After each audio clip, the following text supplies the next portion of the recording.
The first of Canada's baby boom generation is now turning 65. Traditionally, that means retirement, but a lot of Canadians are choosing to stay in the workforce beyond 65. So how is this going to affect Canada's job market over the coming years? For the next 3 days, we'll be taking a look at some of the issues facing baby boomers as they now turn 65. Znaimer magazine is focused on the needs and interests of Canada's 45-plus demographic.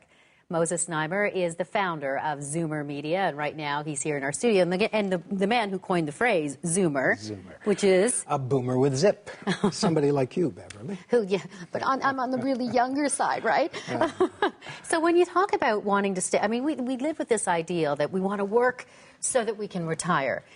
That's flipping upside down now. Indeed. That's an idea that I think was more relevant in the 1950s somehow than it is today.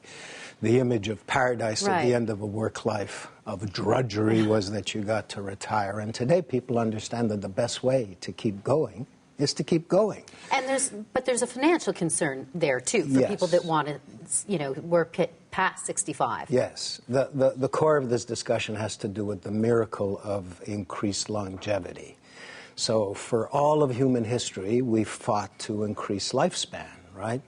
Better nutrition, better education, better medicine. And healthier longer. We've pulled off this miracle, and instead of it being celebrated, suddenly everybody is going, oh, woe is us. There is this huge wave of frail people coming.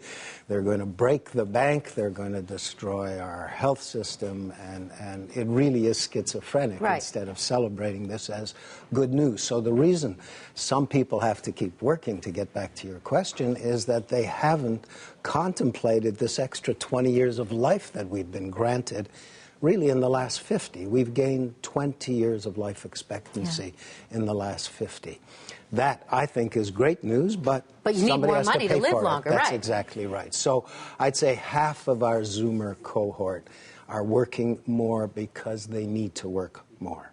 The other half have figured out that the best way to keep going is to keep going, to stay engaged, and that it's when you disengage completely that you begin that decline. So, and that's what, I mean, many studies have shown that people who have worked hard all their lives and then they retire, and there can be a significant depression factor, too. It's a shock. When that phone stops ringing and your entire sense of yourself is wrapped up in your work, and the fact that you're needed in this work and that you may get satisfaction from the work, it's a real shock, and it's not an accident that people actually experience greater depression and disengagement and a loss of the drive that's required for creative living. There's also the job market that has a direct effect on if all of these people in the boomer generation, when they hit 65, retire, we're going to have a job problem. Well, and for this reason, that what made the boomers important was that they were this massive generation. The soldiers came home after the war, and they found their honeys, and they began to produce this enormous generation, the world's largest generation. As a consequence of that, the succeeding generations are much smaller. And so instead of there being this kind of suggestion of a war between generations, it turns out that we actually need each other, that our society needs the experience and the knowledge represented by the people who used to be kicked into the corner at 65. So our organization, CARP, has fought against mandatory retirement, almost with complete success. The only holdouts are the feds. Most of the provinces, have repealed that, and it turns out that's a good thing, because the only alternative to a declining birth rate is massive immigration, and we already are experiencing that in Canada. That can only fill so much.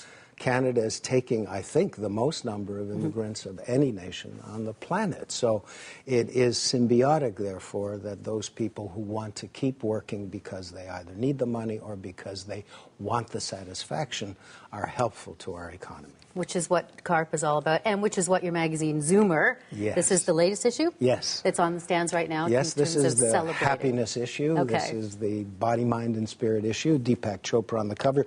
Here's an edition that featured David Suzuki in the top 45 Canadians.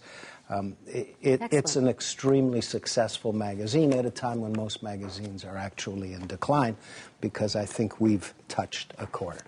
You bet. Moses Znaimer, thanks so much for coming in. Am I going to see you tomorrow? Happy New Year, and Yes. I will check on that. Right. I've only got today's line, one day at a time here on this morning show. A Zoomer moment.